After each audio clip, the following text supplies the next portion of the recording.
Dans cette prédication, le prophète Raphaël nous emmène au cœur d'un verset clé. Galates 1er 11. Il nous révèle la profondeur d'une grâce divine, qui ne vient pas des hommes, mais de Dieu lui-même. Écoute attentivement. Nous prions dans le nom de Jésus-Christ de Nazareth. Alors, dans le thème la grâce divine de Dieu, dans le livre de Galates, chapitre 1er, le verset 11, il est écrit: je vous déclare, frère, que l'évangile a été annoncé par moi, mais pas de l'homme, car je ne l'ai ni reçu ni appris d'un homme, mais par une révélation de Jésus-Christ. Vous avez su, en effet, quelle était autrefois ma conduite dans le judaïsme, comment je persécutais à outrage et ravageais l'Église de Dieu, et comment j'étais plus avancé dans le judaïsme que beaucoup de ceux de mon âge et de ma nation étaient animés d'un zèle excessif pour les traditions de mes pères.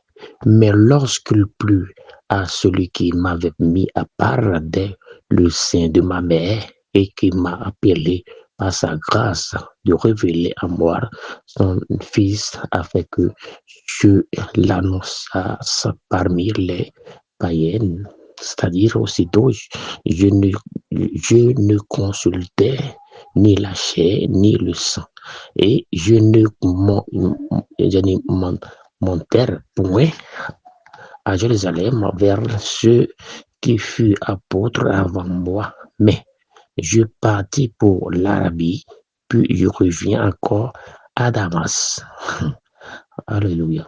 Alors, cela veut dire que le salut par grâce au travers de la foi en Christ comme sauveur et Seigneur, salut accompli par sa mort et son sang versé pour nous, c'est-à-dire la résurrection corporelle de Christ fait en sorte que la réalité, il serait des miracles à la fois dans l'Ancien et dans le Nouveau Testament, c'est-à-dire l'enseignement biblique au sujet de l'enfer et le retour de Christ sur terre.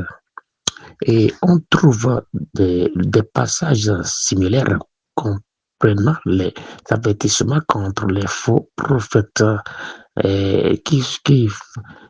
qui plairent aux hommes en compromettant les vérités de l'évangile. Paul pensait qu'il était de son devoir de parler en n'essayant pas de plaire à des hommes, mais pour plaire à Dieu. Qui sont nos cœurs? Ce n'est que Dieu. Tous les disciples de l'évangile de Christ doivent avoir pour le but de plaire à Dieu, même si cela signifie de plaire à certaines personnes. Dans Actes 5, le verset 29, il a noté que quoique Paul se réfère essentiellement à son ministère apostolique, nous pouvons dire que, dans un certain sens, chaque croyant a été mis à part par sa grâce afin que Dieu puisse lui révéler son Fils. Alors, tout ce que nous faisons, c'est par la grâce de Dieu. Alors, la grâce de Dieu va nous localiser. Nous avons été rachetés du péché et du présent siècle mauvais, afin de pouvoir vivre en communion avec Dieu et rendre témoignage de Jésus-Christ au monde entier. Être mis à part, c'est-à-dire quoi? Signifie être avec Dieu pour Dieu et pour tout Dieu et après le Dieu, c'est-à-dire et l'obéissance et c'est pour à sa gloire afin que son Fils puisse être révélé à nous. C'est pourquoi Paul était tolérant et patient à l'égard de beaucoup de choses. Dans 1 Corinthiens, chapitre 13, verset 4. Mais l'inflexible, et lorsqu'il s'agissait de la vérité de l'évangile, la révélation qu'il avait reçue est capable de sauver quiconque croire et devrait jamais faire l'objet de compromis, quelques compromis, c'est-à-dire compromis euh, quelle qu'en soit la raison, que ce soit en faveur de paix et de l'unité, ou bien pour l'allier sur Jésus-Christ et le salut de ceux qui sont perdus, était en jeu. D'après la révélation de l'Ancien Testament, si l'évangile nous commençons alors à mener le seul message capable de nous sauver de la destruction éternelle, dans Matthieu 18:6. C'est pourquoi Dieu ne fait pas de favoritisme.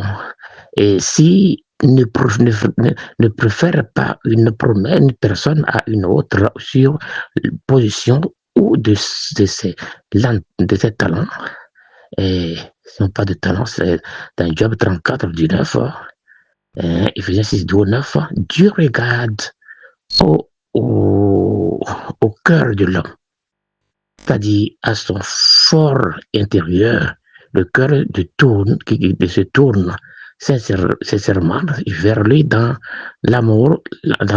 Donc, la foi et la pureté. C'est-à-dire, dans toute façon, c'est notre cœur et qui médite la voix. Il ne préfère pas le riche au pauvre ou le puissant au faible. Le principe éternel de Dieu est quand toute raisonnation, celui qui le crée et qui pratique la justice, lui est c'est-à-dire agréable.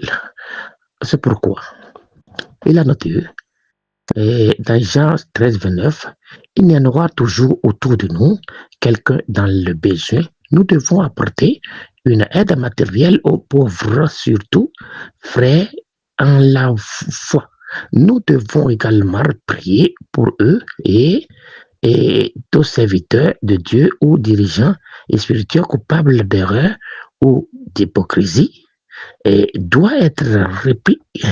Celui-ci doit être mis à pratique et sans exception de promesses de personnes avec discrétion, en amour, même une personne aussi importante que l'apôtre Pierre que Dieu a puissamment utilisé doit être reprise. L'Écriture nous dit que Pierre a reconnu son erreur et accepté la réprimande de Paul d'une manière humble et repentante. Plus tard, il parle de Paul à ces termes, notamment, bien-aimé, frère. Alors, c'est pourquoi il faut que notre judo-chrétien qui se trouvait principalement au sein de l'église de Jérusalem à l'époque, il croyait que le signe de la circoncision était nécessaire pour tous les croyants de la nouvelle alliance. Alors, c'est pourquoi aujourd'hui, notre circoncision, notre croyance en Dieu, c'est notre cœur. Il faudra que tout ce que nous faisions, il faut que ça soit pour la gloire de Dieu et que nous serons récompensés. Merci, au nom de Jésus, on a prié. Amen. Que la lumière de la révélation divine t'accompagne et que la grâce de Dieu t'enseigne à marcher selon sa volonté jour après jour.